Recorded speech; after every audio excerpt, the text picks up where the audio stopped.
Okay, I'm back. So I believe what they want is to just survey the people who are 18 to 44. So if we pick the people who are 18 to 44 from the Midwest out of the total number of people that are 18 to 44, that will be the value that we want. So let's take a look at this and try it again. So I can just cover up some of these columns. Let's go 3,453, 3,453 plus 11,237. Cool. That's our 18 to 44-year-olds. And then divide that, of course, by, see if I can get a parentheses going. Remember they put parentheses in here somewhere. Oh, no, maybe in here. No. Divided by, man, they're not giving me parentheses. Let's do it this way. 14,766.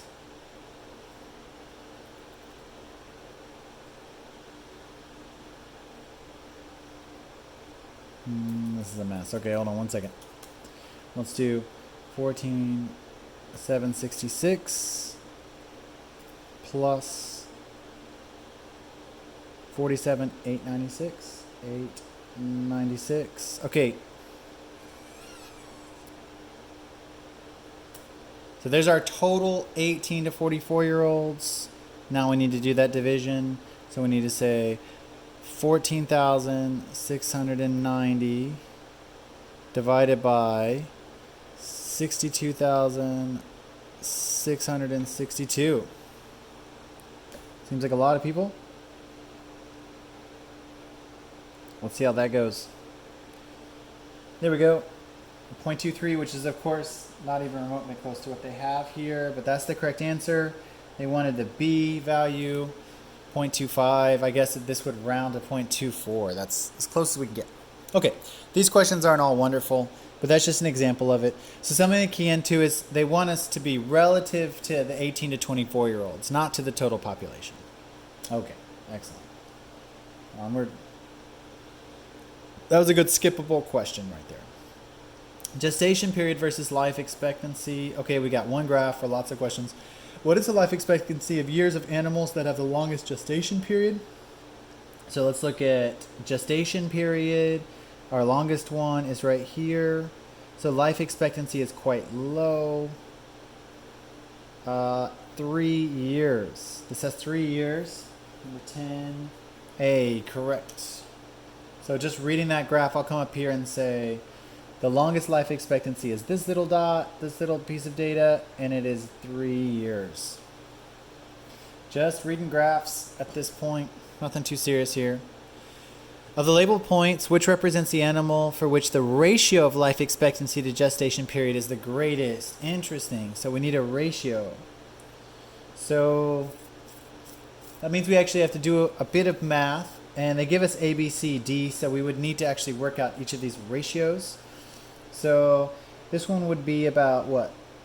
Let's say like 22, and they want it to be the animals for which the ratio of life expectancy to gestation. So it would be 7 over 22.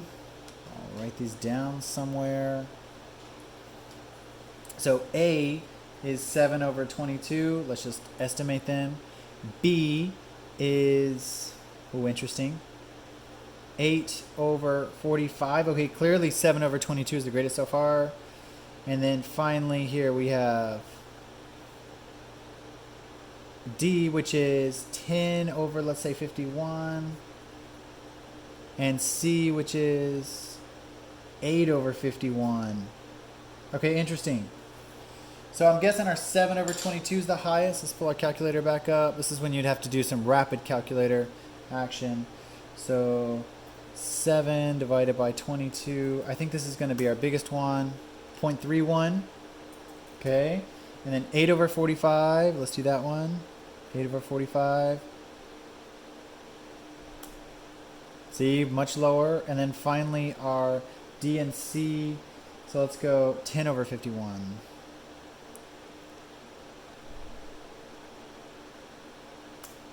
There you go. So very clearly our first answer was correct, and we could have just guessed that, right? That A was going to be the highest.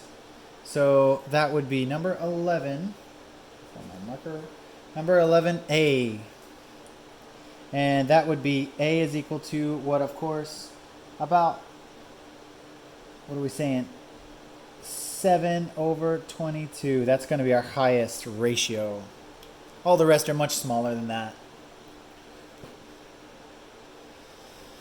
Okay, in the xy plane, the graph of the function f has an x-intercept at -3, -1, and 1. Which of the following could be defined? Okay, so this is just a classic algebra problem. All they want you to do is cycle these from x-intercepts into factors. All you need to do is say, if x equals -3, you move this back over, make it into a 0. We call 0, so x plus 3 equals 0. So that would be our first factor. And if you did them all the same, you would get x plus 3 times x plus 1 times x minus 1. So which one has all three of these factors? X minus 1, x plus 1, and x plus 3. There you go, C. So 12C. And this is something you should just know from Algebra 1 and Algebra 2.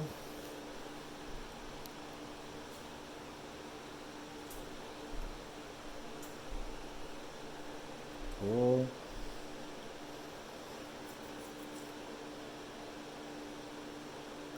The population of mosquitoes in a swamp estimated over the course of 20 weeks shown below. Okay, which of the following best describes the relationship between time and the estimated population during the 20 weeks?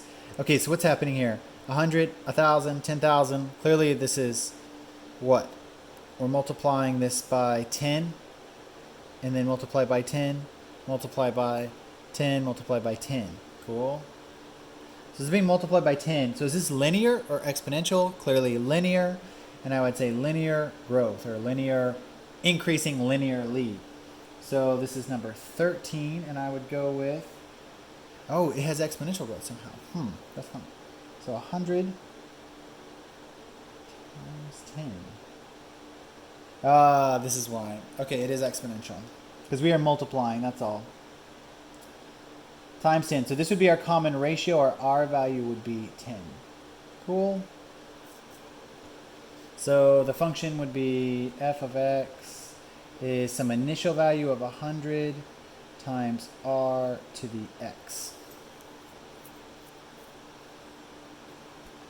Okay, so there you have it.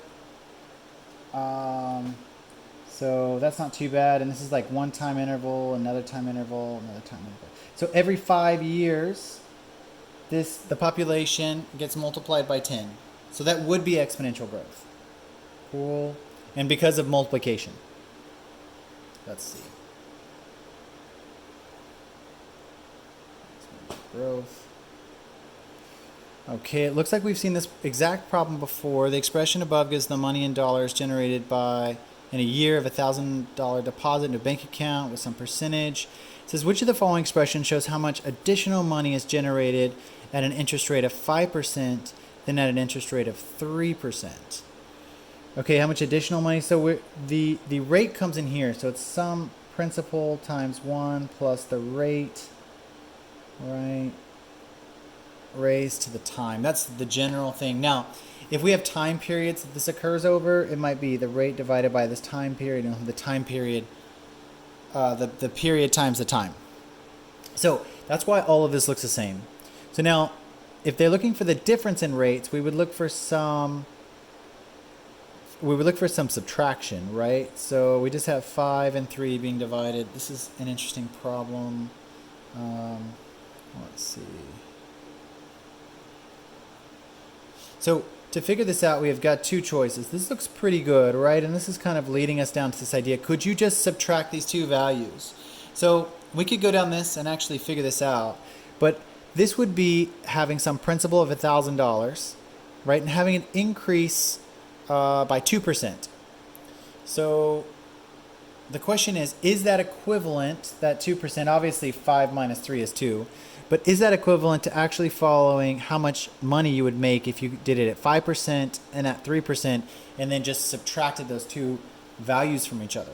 Well, it turns out that it is in fact different, and that you do need to plug these in as two totally separate statements, right? Here's 5%, there's 3%. Cool. Division, of course, is not on par. There's no reason for that. There's no reason for this. So it's really between the first and the last one. And this way you would actually get the correct answer. Okay. Finance problem. It would be interesting to plug this in and see the difference between them. Okay, number 15. Which of the following scatter plot shows a relationship that is appropriately modeled with the equation y equals a times x to the b, where a is positive and b is negative? Okay, interesting. So if a is positive, that's our leading coefficient